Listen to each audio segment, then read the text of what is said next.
Okay, so if you're a CSGO player, you've probably run into competitive cooldowns or maybe even bans before. But how do these type of things work in game? How do competitive cooldowns and bans work in CSGO? Before I go ahead and break both of these down, you first need to understand what a cooldown is versus a ban. A competitive cooldown is issued basically when a player isn't behaving properly in a match. It's kind of basically like a timeout for CSGO. Game bans are a bit different considering they go after people who have broken specific rules of the game and will often have a lot harsher of a consequence. Starting off with competitive cooldowns though, competitive cooldowns exist to ensure that Counter-Strike matches are enjoyable for all players on a server. Cooldowns can be issued for a whole variety of reasons, including failing to stay connected to a server, kicking too many teammates, being kicked from too many matches, abandoning matches, being AFK or not participating in matches, receiving too many in-game reports, as well as new players who might actually receive an extra cooldown as they're just trying to get their first rank in game. Now, if you get a cooldown in game, can you remove it? Well, the answer to that is unfortunately just a hard no. There's no removing a cooldown, you're going to have to wait the time period of however long it's set to last. Competitive cooldowns in CSGO basically have 4 levels that determine how long they last. If you're just receiving your first cooldown, it's going to be a level 1 cooldown which only lasts for 30 minutes. If it's your second cooldown, it's going to last for 2 hours. If it's your third cooldown, it's going to last for 24 hours, and if it's your fourth cooldown, it's going to last for 1 week. The cooldown level does reset every week, so basically if you were at level 4 last week, as long as within the next 7 days you don't receive any more cooldowns, you'll be reset all the way back down to level 1. For those of you who are trying to figure out what level of cooldown you're on, if you do have a current cooldown, just recall what your last cooldown length was, and you can base it off of there with the numbers I just gave you. Now that's it for competitive cooldowns. For competitive cooldowns, you will never be banned from the game permanently, they're always going to be temporary. But now we're moving on to bans.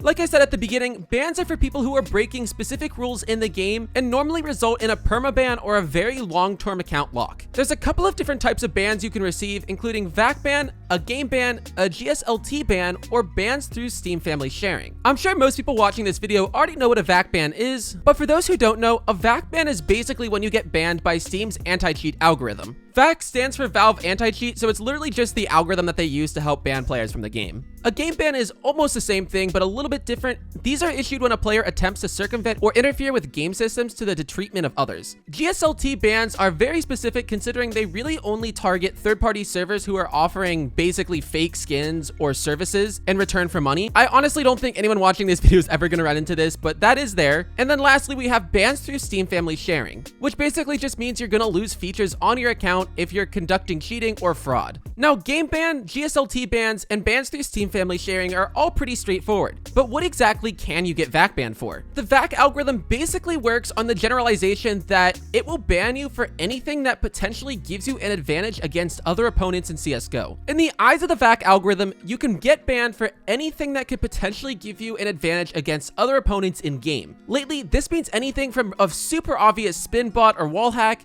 all the way down to the most simple of skin changers. Basically, just don't cheat in the game, don't hack the game, don't do anything stupid, and you should be fine. Anyways, that's pretty much how bans and cooldowns work in CSGO. If you guys did make it this far in the video, and if this video did help you out, definitely make sure you guys drop a like, subscribe if you're new, and with all that said, I'll see you guys all in the next video.